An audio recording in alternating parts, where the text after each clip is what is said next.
they will raise in there until they get a little bit bigger, and then I'll move them down below. And so I got parents up there, and I got, I think, about 20 of the intermediate size there. They're a few months behind. And that way I'm always going to have a continual flow of various sizes of fish. And the more aggressive, the hungrier fish, they'll eat the food faster anyways, and they'll get big faster. Well, they're the first ones to end up on the plate. So I'm not worried about how big they are or anything like that. Tilapia is really good. You know, it's not my favorite fish, but it is a good fish. And I'll know everything about them. You don't have to worry about what they're getting, what they're eating, where they come from. They come from down south of the dam, or they coming above, you know, up by the Dwayne Arnold radioactive power plant over there. What? They're going to be right here. But then there's also a limit. What they say you should have how many tilapia for each square meter of plants. There's a number that's a ratio, but I've changed the system a little bit more so I can go over on that ratio, because it's a little bit more of an intense setup here. What? I forget exactly what the ratio is. It's something like 1 tilapia for like 0.8 gallons, I think it is. But between 0.8 and 1.2, somewhere in there, about 1 gallon per fish. They produce fertilizer for the plants then, or right as they pee and poop, the water, the solids settle down at the bottom, and I'll go into the filtration system in a minute. But it just pumps. It does a continual circle like this, and so the plants are getting most of their all their nutrients from the fish. And the ratios aren't there yet because I only have just a few fish, and these things still grow. I mean, really, this is, I planted this 8 days ago. This is a French breakfast radish, 8 days, and that's what it looks like. Beets are coming up.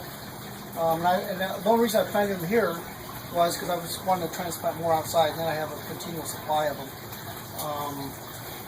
But I also have water. What I'm going to do is pump water from the tank up to the first barrel on the right, and that's a swirl filter. After we're done here, everybody can pick up I'll take the lids off and everything, and even turn the pump on. And the water swirls around, and what that does is it causes the solids to settle down to the bottom faster, so that when it gets full, and I only have to run it probably maybe 10 minutes or something like that, then you can just open the valve on the bottom, and all that comes out real quick. And I take that and I put that on the garden. See? And then, yeah, but it's really, at this point, it's not. I haven't done it yet. That's the plan. And then, anyways, and as it flows over, it flows into the other side, and that's got bio balls in it. And essentially, what that does is it shows a type of algae or something that is good for water. And I can't give you all the details on that because I haven't had to study that much yet. I just know that I wanted it here because I've seen that on YouTube and stuff, and they all seem to do that.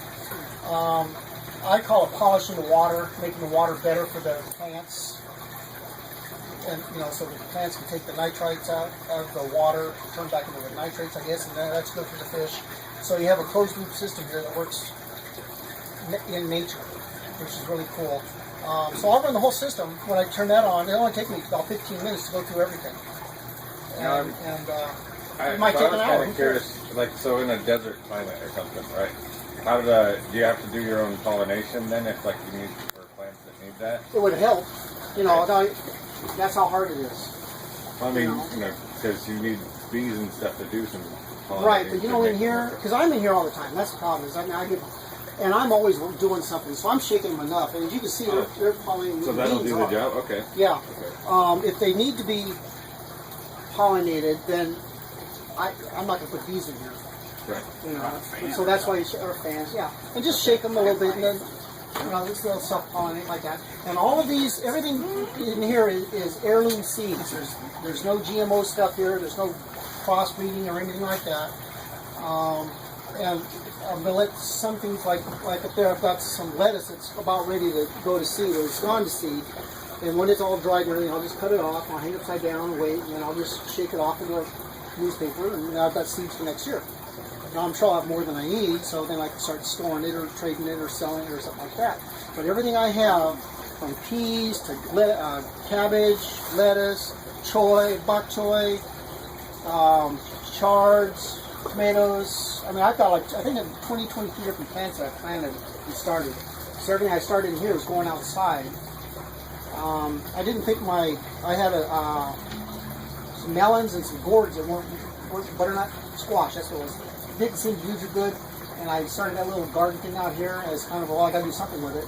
So I didn't think they were going to work, so I went down and I bought some, just because. And so they're from Walmart or Hy-Vee or something. But that's okay. I mean, that's outside. That's not going to affect what I'm doing anyways. And then everything came up. I mean, the ones I thought were dead actually came up. So there's small ones out there. Do you like the size of neti pots that you got? What? Oh yeah, I got 2-inch knitting pots. I didn't leave any in here. Oh, hell, we did. A whole bunch of them. Yeah, these are 2-inch. They seem to work really well. They pass that around. A lot of people That's what's in the... Yeah. Yeah. And I'll tell you, it's really tough. That's pretty much all you do to them. You get them ready, and then you put a couple seeds in it. And when I cut these, I didn't have, for 2-inch knit pots, you need like a 1 7/8 saw, hole saw, to cut into here. All I had was a 2-inch saw.